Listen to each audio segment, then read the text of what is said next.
한국인의 노후소득 가운데 근로소득 비율이 절반에 달해 늙어서도 직접 일하지 않고는 생계 유지가 어려운 것으로 나타났습니다. 롯데가의 형제 간 싸움이 극에 치닫고 있습니다. 즉시 집무실에서 퇴거하라는 롯데그룹 측의 요청에 형인 신동주 전 일본 롯데홀딩스 부회장은 응할 수 없다고 반박하는 등 신동주, 동빈 형제가 집무실 관할을 두고 또다시 정면 충돌했습니다. 택시를 부르면 벤츠가 오는 카카오의 야심작 카카오택시 블랙이 오늘 베일을 벗었습니다. 삼성과 LG, 롯데, 포스코 등 주요 11개 그룹이 내년부터 모든 계열사에 임금 피크제를 도입합니다.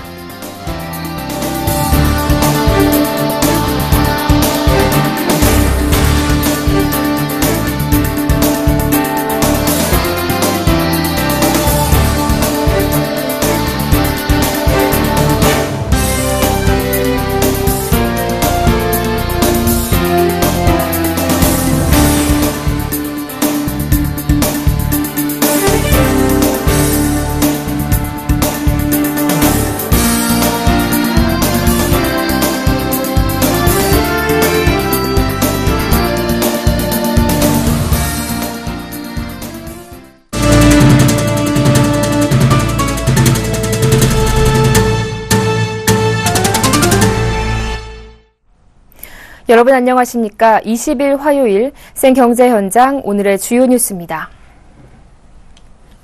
한국 노인의 상대적 빈곤율이 50%에 육박하고 전체 소득에서 근로소득이 차지하는 비중이 절반에 이른다는 분석 결과가 나왔습니다. 소득이 부족해 늙어서도 일하지 않고는 생활을 유지하기 버겁다는 말입니다. 국민연금연구원에 따르면 한국 노인 가구의 상대 빈곤율은 46.9%로 노르웨이, 덴마크, 독일, 미국, 호주 등 조사를 실시한 12개 국가 중 가장 높았습니다. 한국은 적은 노후소득에서 이전 소득의 비중은 48.6%에 불과했고 이전 소득 중에서도 사적 이전 소득은 무려 19.8%나 됐습니다. 이는 전통적인 가족 부양 책임 의식이 강하기 때문으로 풀이됩니다.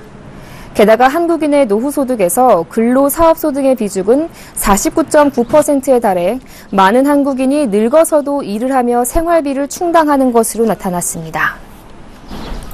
국제유가 하락의 영향으로 생산자 물가가 또다시 하락해 5년여 만에 최저치를 기록했습니다. 9월 생산자 물가지수는 100.47로 전달보다 0.3% 떨어졌습니다. 지난해 동기 대비로 작년 8월부터 14개월째 하락세가 이어지고 있습니다. 생산자 물가지수는 2013년부터 대체적인 하락세를 보이다 올 4월에서 6월엔 보합세를 보였지만 7월부터 다시 내림세로 돌아섰습니다. 생산자 물가는 생산자가 시장에 공급하는 상품과 서비스의 도매 물가로 통상 1, 2개월 뒤 소비자 물가에 반영됩니다. 농림수산품이 농산물과 축산물을 중심으로 2.9% 떨어졌습니다. 공산품은 석탄, 석유 제품과 화학 제품의 비교적 큰 폭의 하락으로 0.6% 하락했습니다. 롯데그룹 형제 간 싸움이 극에 치닫고 있습니다. 형 신동주 전 일본 롯데홀딩스 부회장과 동생 신동빈 롯데그룹 회장이 부친 신격호 총괄 회장의 집무실 관할 문제로 거듭 충돌을 일으키고 있는데요. 양한나 기자가 보도합니다. 롯데 경영권을 놓고 형제 간 분쟁을 벌이고 있는 신동주 전 일본 롯데홀딩스 부회장과 신동빈 롯데그룹 회장이 다시 정면 충돌했습니다. 롯데그룹은 오늘 신동주 전 부회장이 설립한 SDJ 코퍼레이션에 대해 신격호 총괄회장의 집무실인 롯데호텔 34층에서 퇴거하라고 공식 요구했습니다.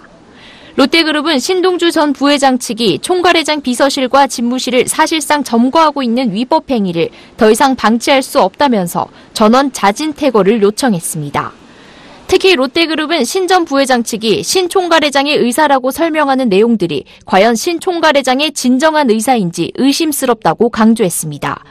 34층에 머무는 외부인들이 퇴거하지 않으면 민형사상의 조치를 취하겠다고 덧붙였습니다. 롯데그룹의 퇴거 요구에 신 전 부회장 측은 응할 수 없다는 입장을 내놨습니다. SDJ 코퍼레이션은 퇴거 요구는 신 총괄회장의 뜻에 반하는 것으로 신동빈 회장 역시 아버지인 신 총괄회장의 뜻을 따르지 않겠다는 의미로 해석된다고 주장했습니다. 그러면서 롯데그룹의 비서진이 모두 비서실을 떠난 후 지난밤 신 전 부회장 측 인력이 신 총괄회장을 모셨는데 이런 인력까지 나가라고 하는 것은 총괄회장에 대한 정면 반박이자 무책임한 태도라며 반박했습니다. 앞서 지난 16일 신동주 전 부회장은 신동빈 회장에게 신격고 총괄회장의 롯데호텔 집무실 주변에 배치한 직원을 해산하고 CCTV를 철거하라고 요구하는 통보서를 신격고 총괄회장 친필 서명과 함께 전달했습니다. 아울러 SDJ코퍼레이션은 신격고 총괄회장이 어제 차남인 신동빈 회장의 측근으로 총괄회장 집무실에서 비서실장으로 근무하던 이일민 전무를 해임했다고 발표했습니다. 그러나 롯데그룹은 신 총괄회장의 이런 조치에도 이 전무에 대한 인사조치를 하지 않고 현직을 그대로 유지시킬 방침으로 전해졌습니다. 서울경제TV 양한나입니다. 평균 수준의 소득과 금융자산을 보유한 가계가 구입할 여력이 되는 주택 가격은 2억 9천만 원이라는 분석이 나왔습니다. 이 가격은 전국 아파트 평균 매매값을 웃도는 것으로 주택 구매 잠재력이 양호한 편이라는 뜻입니다. 강준구 LG경제연구원 연구위원은 경제주체들의 주택 구입 능력이 개선돼 주택 수요를 뒷받침하고 있다고 분석했습니다. 강 위원은 2008년 금융위기 이전까지는 주택가격 상승이 구입 능력 증가보다 빠르게 나타났지만 이후 가격 상승이 멈추면서 주택 구입 능력이 주택가격을 상회하게 됐다고 설명했습니다. 강 위원은 대내외 금리 인상 영향으로 주택 구입 능력의 증가 속도는 떨어질 것으로 예측했습니다. 그는 공급 부족이 어느 정도 해소되는 내년 이후 주택 경기의 활력도 다소 약화될 가능성이 크다고 내다봤습니다. 3.3제곱미터당 1억 원을 호가하는 고분양가 사업장 등에서 외국인 유치에 나섰습니다. 국내 외국계 기업이나 미국, 중국 등 부유층 외국인들을 대상으로 미분양을 해소하겠다는 전략입니다. 정창신 기자가 전합니다. 고분양가로 미분양 우려가 제기돼 온 고가 아파트 시행사들이 외국인 큰손으로 활로를 찾고 있습니다. 서울 잠실 제2롯데월드의 최고급 주거시설 더 레지던스 분양가는 3.3제곱미터당 1억 원 안팎이 될 전망입니다. 롯데월드 타워 44층에서 71층에 공급 면적 198에서 990제곱미터 223가구가 들어서게 됩니다. 롯데건설은 외국계 기업이나 홍콩, 중국, 필리핀 등 해외 투자자들을 타깃으로 하기 때문에 미분양 우려는 적을 것으로 본다고 자신했습니다. 더 레지던스 입주자에게는 76층부터 101층에 들어서는 6성급 호텔의 서비스가 제공될 예정입니다. 지난 15일 착공한 부산 해운대 관광리조트 LCT는 당초 미분양 우려를 싣고 평균 청약 경쟁률 17.22대1, 최고 경쟁률은 68.5대1을 기록했습니다. 내년 분양할 예정인 LCT 레지던스 호텔은 외국인 투자자들이 몰릴 것으로 기대하는 분위기입니다. 레지던스 호텔은 외국인 부동산 투자 이민제가 적용이 되는 상품입니다. 중국인들을 비롯해서 외국인들이 직접 우리 현장을 많이 방문을 했고 분양을 기다리고 있는 분들도 많이 계십니다. LCT는 지상 101층 규모의 타워 1개 동과 아파트인 LCT 더샵 2개 동으로 구성됐습니다. LCT 더샵의 244.61제곱미터형 펜트하우스 분양가는 67억 6천만 원입니다. 3.3제곱미터당 7천만 원에 육박합니다. 송도 국제도시 재미동포타운도 재미교포뿐만 아니라 독일과 유럽, 캐나다 등 재외교포를 대상으로 분양을 진행 중입니다. 인천은 부동산 투자 이민제가 적용돼 외국인들이 들어와 살려면 7억 원 이상의 투자를 해야 합니다. 재미동포타운은 공동주택 830세대, 오피스텔 174세대 규모입니다. 공동주택은 이미 69%가 사전 청약됐습니다. 재미동포타운은 분양 후 전매할 경우 외국인을 대상으로만 할 수 있도록 한다는 계획입니다.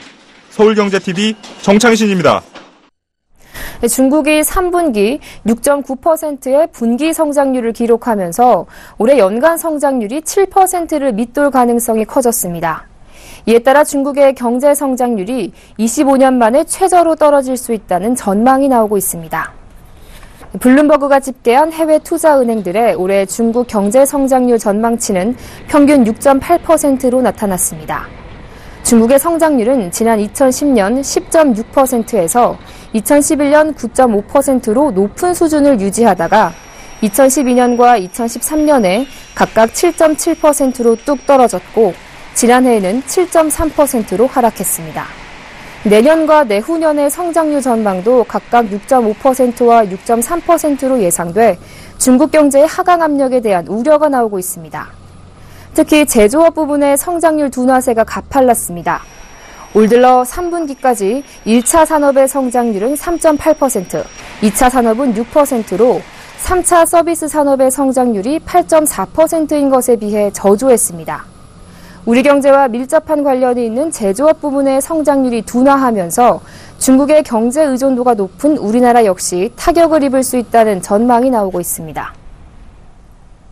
하나 외환의 통합은행으로 탄생한 KB하나은행이 오늘로 출범 50일을 맞았는데요. 외부적으로는 하나금융그룹의 통합 멤버십 프로그램을 내놓고 통합 시너지를 내고 있는 듯 보이지만 속으로는 여전히 화학적 결합을 하지 못하는 모습입니다. 정훈규 기자입니다. KB하나은행은 지난주 유통업체가 제공하던 멤버십 서비스를 금융권 최초로 도입해 선보였습니다. 이 과정에서 KB하나은행 직원들은 1인당 시행 첫날 50명, 총 500명의 앱 실적을 요구받았습니다.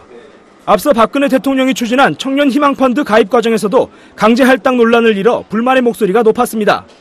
구 하나은행의 경영 방침에 따라 통합은행을 운영하기 시작하면서 강도 높은 실적 할당 방식에 외환은행 출신들이 쉽게 적응하지 못한 채 불협화음을 내고 있는 것입니다. 외환은행 출신의 한 행원은 이렇게 까라면 까라, 하라면 해라는 문화가 없었던 터라 적응이 어렵다고 강제적인 기업 문화에 대한 불만을 토로했습니다. 또 다른 행원은 통합은행이 선진금융과 인류은행을 내세웠는데 선진금융기법이 n분의 1이냐며 강압적인 실적 할당을 꼬집었습니다. KB하나은행이 합병 보로금 일부를 현금이 아닌 하나머니 포인트로 지급한 데 대해서도 행원의 편의를 고려하지 않은 일방적인 조치라는 반응입니다. KB하나은행은 이달 초 합병 보로금 중 50만 원을 하나머니 포인트로 지급했는데 이를 쓰기 위해서는 무조건 하나 멤버스 앱을 깔아야만 합니다. 회사 측은 전사적으로 준비한 새로운 상품을 전 직원들이 체험하게 하기 위한 유인책이라고 설명하고 있지만 강제적인 동원이라는 비판이 나옵니다. 하나 외환 양행 출신 간의 기업 문화 차이로 발생하는 갈등은 외모 규정에서도 생기고 있습니다. 외환은행 출신 여자 행원들 사이에서는 업무 기강과 고객 만족을 내세운 까다로운 외모 규정이 인권 침해가 아니냐는 목소리가 커지고 있습니다. KB하나은행은 여자 행원들의 손톱 길이, 네일이나 머리 염색, 구두굽 길이까지 내부 규정에 따라 점수를 매기고 있습니다. 우여곡절 끝에 조기 통합을 이룬 KB하나은행이지만 하나외환 양행 간 기업 문화 차이를 극복하고 화합적 결합을 이루기 위해서는 더 많은 시간이 필요해 보입니다. 서울경제TV 정훈규입니다. 카카오가 야심차게 내놓은 고급 택시 호출 서비스인 카카오택시 블랙이 오늘 베일을 벗었습니다. 택시를 부르면 벤츠 E클래스 등 고급 외제차가 오는 것인데요.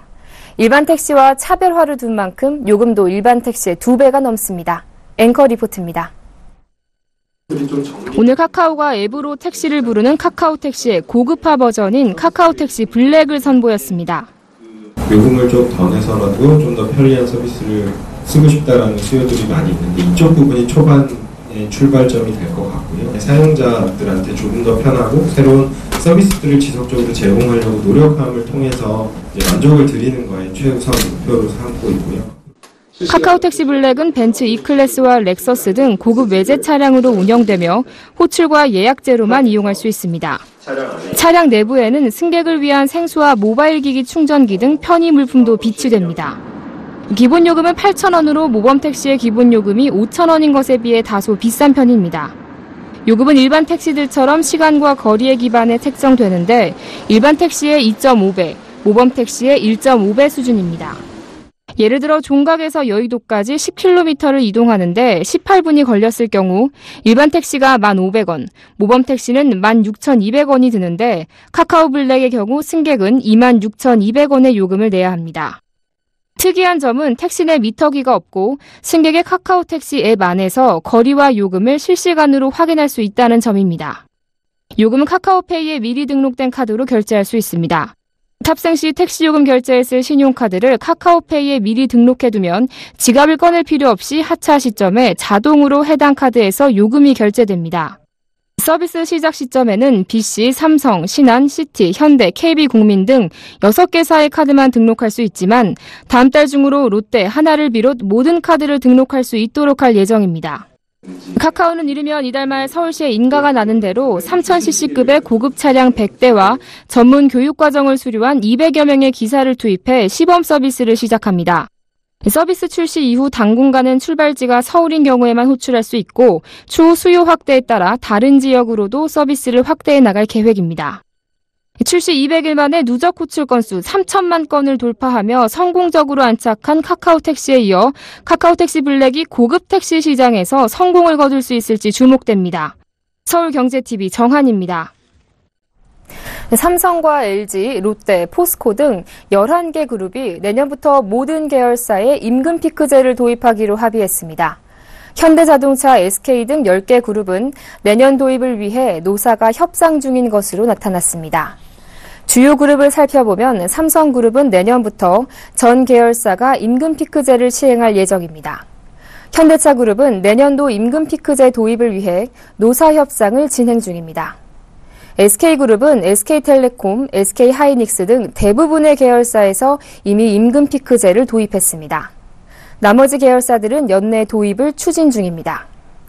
LG그룹은 이미 전 계열사가 임금 피크제를 시행하고 있고 전자계열사는 정년을 기존 58세에서 60세로 상향할 예정입니다. 롯데그룹은 롯데제과, 롯데홈쇼핑이 이미 시행 중이고 나머지 계열사는 내년부터 임금 피크제를 시행하기로 합의했습니다. 공공기관도 현재 191곳이 임금 피크제를 도입해 임금 피크제를 채택한 공공기관이 전체의 60%를 넘어섰습니다. 메르스 사태 이후 명동 백화점에 돌아온 중국인 관광객들은 주로 한국산 선글라스, 화장품, 캐릭터 상품 등을 사가는 것으로 나타났습니다. 특히 국내 브랜드 가운데 젠틀몬스터와 설화수의 약진이 두드러졌습니다. 젠틀몬스터는 드라마 별에서 온 그대 극중 배우 전지현이 썼던 선글라스 브랜드로 유커들 사이의 머스트헤브 아이템으로 자리 잡았습니다. 롯데백화점 본점의 젠틀몬스터 월 평균 매출 10억 원 가운데 절반 이상이 유커 소비덕입니다. 국내 화장품의 대표 브랜드 설화수도 중국 내 한국산 한방 화장품 열풍과 함께 큰 인기를 얻고 있습니다. 특히 박근혜 대통령이 시진핑 중국 국가주석에게 한방 화장품을 선물한 사실이 화제가 되면서 설화수를 찾는 유커가 더 늘었습니다. 삼성 SDI와 LG화학이 스마트워치 등 웨어러블에 적합한 휘어지는 배터리를 나란히 공개했습니다. 웨어러블 시장을 선점하기 위한 경쟁이 불꽃 튀는 양상입니다. 이보경 기자입니다. 오늘부터 서울 삼성동 코엑스에서 나흘간 열리는 에너지플러스 2015. 이 자리에서 LG화학은 손목 밴드형 와이어 배터리를 선보였습니다. 이 배터리는 LG화학이 2013년 세계 최초로 개발한 전선 형태의 와이어 배터리를 응용해 만든 제품입니다. 손목에 감을 수 있게 구부러집니다. 특히 웨어러블 기기의 가장 큰 화두인 용량에 중점을 뒀습니다.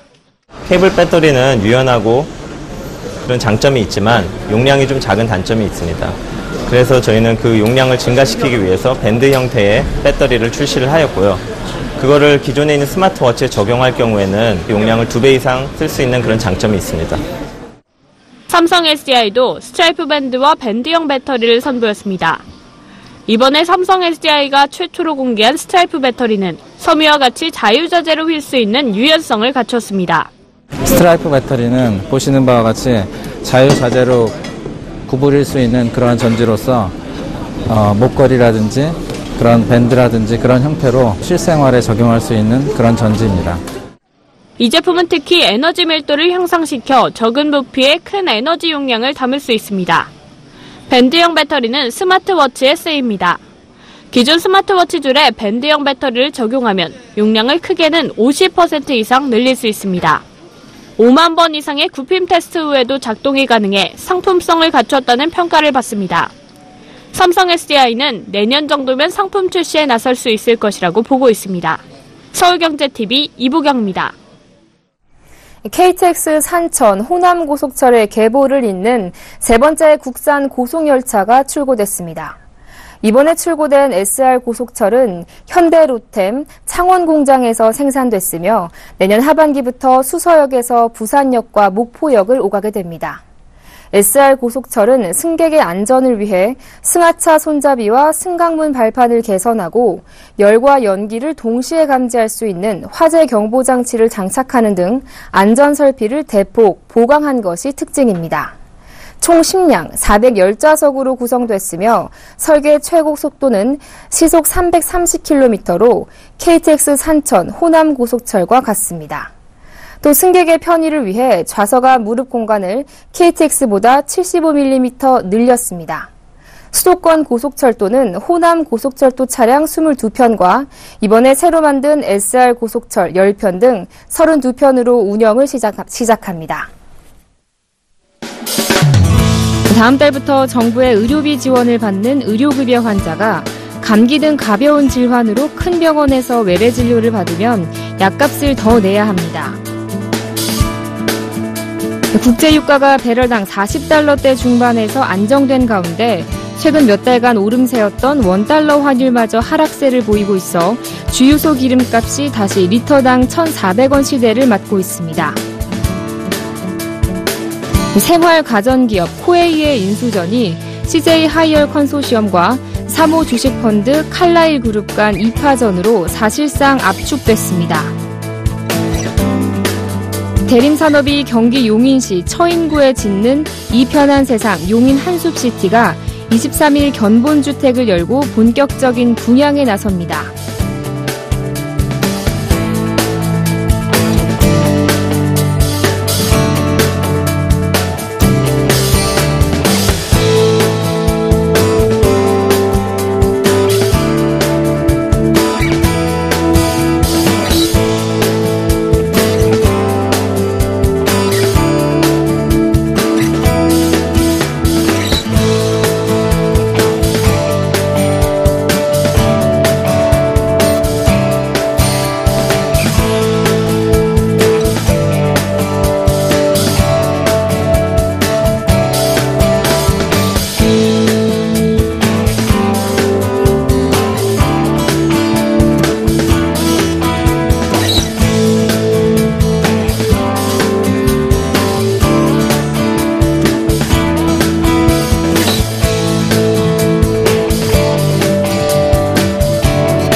안녕하세요. K웨더 라이프스타일 예보 황재원입니다.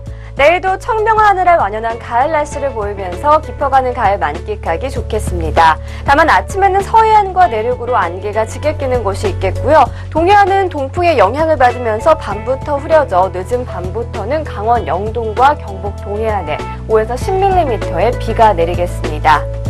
오늘도 미세먼지가 말썽이었는데요. 내일 동쪽 지방은 보통 단계로 내려가겠지만 서쪽 지방은 계속해서 대기가 정체하면서 나쁨 단계를 보일 것으로 예상됩니다. 호흡기 질환자분들은 외출할 때 마스크 챙기시는 게 좋겠습니다.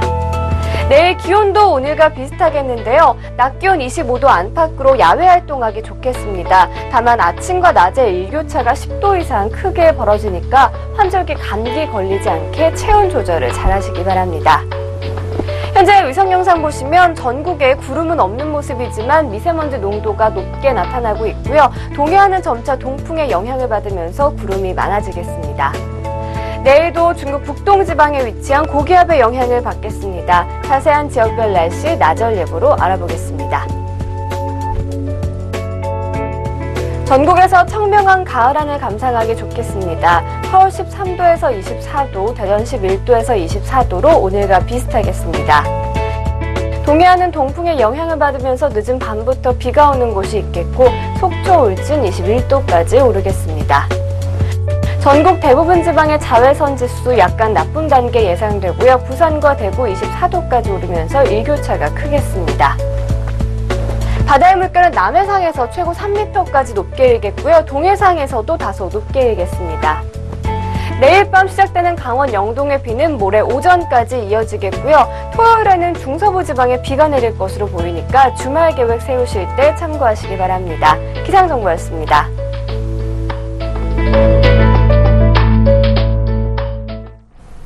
제20차 남북 이산가족 상봉이 오늘 시작됐는데요. 60여 년을 간직해온 가족에 대한 그리움과 서러움이 어느 정도일지 짐작조차 안 되지만 서로의 얼굴을 보고 하염없이 눈물을 쏟아내는 모습에 마음이 먹먹해졌습니다. 이번 상봉을 계기로 남북 관계에도 진척이 있길 기대해봅니다. 생경제 현장 여기서 마칩니다. 시청해주신 여러분 고맙습니다.